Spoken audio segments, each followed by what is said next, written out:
Okay, we're out in the field this afternoon. We're still getting a few cold mornings, but some of our cool weather crops can definitely go in the ground now. Soil temperatures are good. If you haven't already, hit subscribe, like, comment in our videos, and then also share it with your friends. We're trying to grow the channel and hope that you're enjoying the content and maybe benefiting from it. So let's get to it. So we'll be doing some seeding today. Arugula, we'll be using the pinpoint 4-row, and then we're going to try out the Earthway. We're going to do this bed with some radishes. These are some globe turnips that are up, and so we put those in a couple of weeks ago with the pinpoint seeder. These two beds have got carrots. Boy, I tell you, I just don't know if we're going to see anything. Beets, some spinach is finally coming up. It's going to be interesting to see how those progress. And then our arugula, so we did this 50-foot section. We got another 50-foot section out there, and then the last 50-foot section clear at the back end. That's what I'm getting ready to do now. Is I'm going to go out there with the pinpoint seeder, and we're going to put that next 50-foot section of arugula in. Then we can come in with our greens cutter, and we'll cut off of these, and we'll just keep rotating. We'll get about 3 cuttings, and we just keep rotating through. So here we go. Okay, so we've got our seeder full of arugula seed, pinpoint seeder. I came in yesterday and kind of worked this ground up a little bit, but yet it's firm as well, because you need a good firm seed bed so that this drive wheel can turn. So it's pretty simple. I hope you can be able to hear me. As I get further away from the camera with these fans running, you probably won't. So I'll just seed. I won't do much talking. I may actually speed this up a little bit.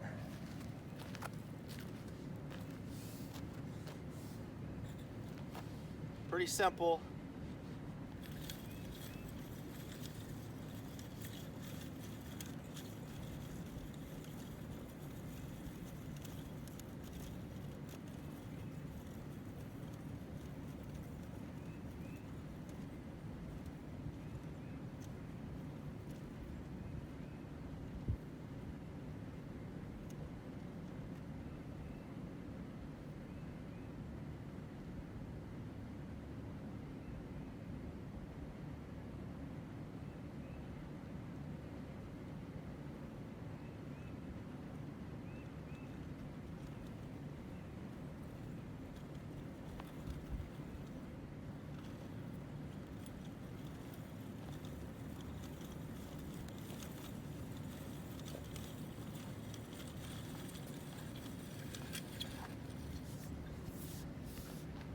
What you'll notice is, you can see it, one hopper emptied out much quicker.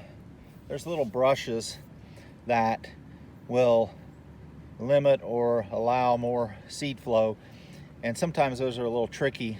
What I usually do is I'll just go back over the same track until the seed runs out, and then I know it'll get planted equitably.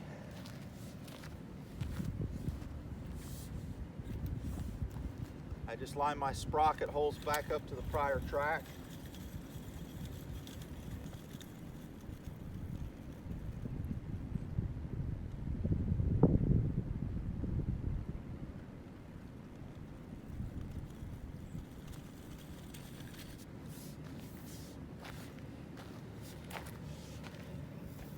And now we're almost empty.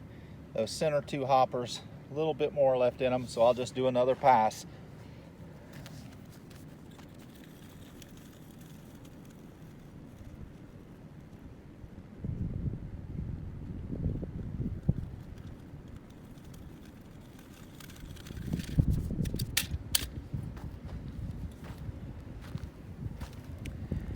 Quick and as simple as that. 50 feet of arugula. Pardon our mess, but all right, we're getting ready to use the Earthway. And so on the back of the packet of seeds, it'll have the instructions, 2 to 3 inch wide bands or single rows, Seeds about 3/4 to 1 inch apart, 1/2 inch deep, 1 inch apart for bands, and 15 seeds per foot for single rows. So it also says that for the French breakfast radishes, that we need to actually add about 10 centimeters of depth. So that's about another 1/2 inch. So we'll put those about 1 inch deep. These are Red Rover, and we'll put those 1/2 inch deep. And so I'll show you on the Earthway how we'll do that. We're actually not going to put the furrow in first. What we're going to do is put some seed in, and then we're just going to test roll, and we're going to see the spacing, because we have brought out our painter's tape, and we'll determine if we need to tape off any of the holes on the seed plate in order to get our spacing proper. So first thing I'll do is I'll just roll. It won't even be in the bed per se. It'll just be out here on bare ground, and we'll see what the spacing of the seeds that's dropping out is. So I put some seed in the hopper.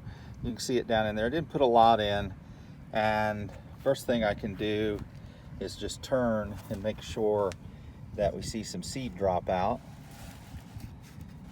See our first seeds actually pulling up there, right there. Oop, there they go. They're dropping out. Now this thing is picking up several seeds per. So I'm not liking the looks of that. See, several seeds in that, several seeds in that one. So I think I'm gonna have to maybe apply a little tape. Let's see how it does here. I'm gonna be right back with you. Okay, a little bit of trial and error, but what we've done now is we put a piece of tape. Also, it's important not to have any edges hanging up, because seeds will stick to that tape. Now you can see there's only about 2 per hole, which is fine, because we want to get a couple in there and each drop. And I also have put the bag back under here, so as I test, because it's up on the stand, as I test, the seeds just roll back into my little packet. So we'll next go out there and see how far apart they're dropping, because we may want to actually close off every other hole or something like that, but we'll see what kind of spacing we get. All right, we're getting about 1 inch apart, which is fine. And of course we're dropping about 2 seeds per. Now I'll be setting this depth for 1/2 inch, and this thing actually has a little gauge on the side. You won't be able to see it in this light, and it tells you the depth. So we'll set it for 1/2 inch for the round rovers, and since we're going to get 2 to 3 inches of spacing on a 30-inch bed, and we'll have an irrigation line that'll run down the center, so I'll probably do 3 rows of rover and 3 rows of French, and we'll only go down 50 feet, because we want to rotate this crop, and because otherwise, if you leave the radishes in the ground too long, they'll become woody tasting, pithy, P-I-T-H-Y, and you don't want that. So radish will be a crop we'll plant in rotating fashion and harvest throughout the season.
Okay, so we did the rover.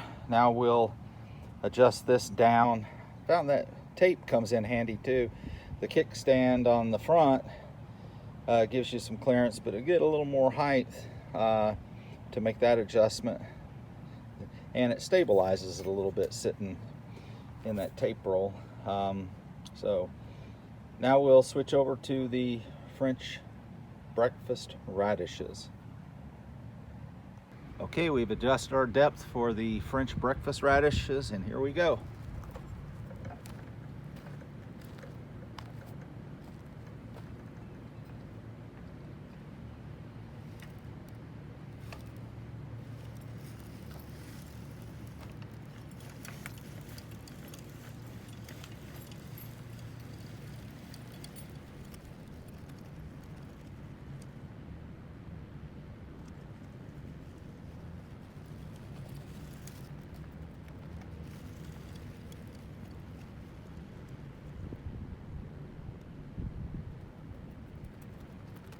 Okay, so we just did 6 rows of 3 each, down to the 50-foot mark.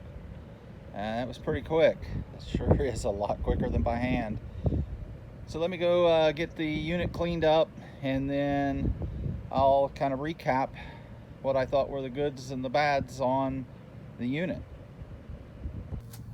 Okay, just a quick shot of the cleanup. Just rinse it off. I took the seat plate and the stiffener off to clean the hopper out. I tend to try to clean it up every time I use it on this Johnny's, and it's done well. Now I'm showing this little spin cultivator tool I hate. It's absolutely worthless, but what I will say is I found a little value in it is when you've had some rain and you got a little bit of a crust. It's rained, you know, especially a heavy rain, and then it's dried and you got that crust on top. This thing is great for just going and breaking that crust enough to use this seeder specifically.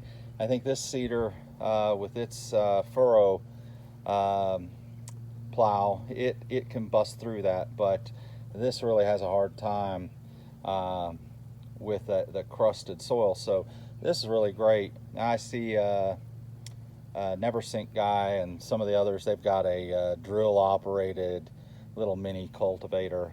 Maybe we'll get there one day, but right now this does pretty good. It gets enough, especially for arugula and some of those where you don't need significant seed depth. It still stays firm enough to run the planter, but gives you enough to get below the surface to get the seed in. So this wraps up a video that I've done on our seeding and the modification on the Earthway. So first of all, a shout out and a thanks to some of the folks over at the Earthway Seeder Success Group, Tom, Jordan, and a few others. They've posted a lot of good info on these seeders and how to modify them. I thought I would just give back to that group by making a video that can be shared over there and elsewhere, obviously on our channel, etc. So the caveat is I've only really planted one seed bed so far. The pros I found, the furrow kind of slid, the little furrow maker, it slid past any rocks or stones or obstructions real easy. It's a real easy and straightforward seeder to set up and to operate. The cons, I wouldn't call them cons, but maybe some things that could be improved. The handle, so on a 30-inch bed, as you start to seed center rows, like if you're doing 3 or 4 rows on each side of the bed, it's a little bit cumbersome to kind of reach over. I know some seeders have a sliding handle, an extender out to the side, but it's not significant. And then of course you need to modify, as I've shown in the videos, to stiffen up the seed plate so that you don't get seeds trapped behind the plate and causing a lot of friction and slowing down the operation of the seeder. But overall, a thumbs up. I did 300 row feet of radishes in 6 minutes. Now that doesn't include the setup time and loading the seed in the hopper, but just literally walking the machine down the rows. Did 300 row feet in 6 minutes. So, you know, it sure beats doing it by hand. I don't really have anything to compare it to as far as a Jang or, you know, any of those, but so far I'm impressed. I've read a lot of horror stories about them, but I think if you keep it clean, do the modifications, it's a sound little seeder. Again, don't forget to subscribe to our channel, share it, pass it along, comment, hit the like, notifications, all those good things. We want to keep our channel going and look forward to bringing you more content in the future. Thanks for watching.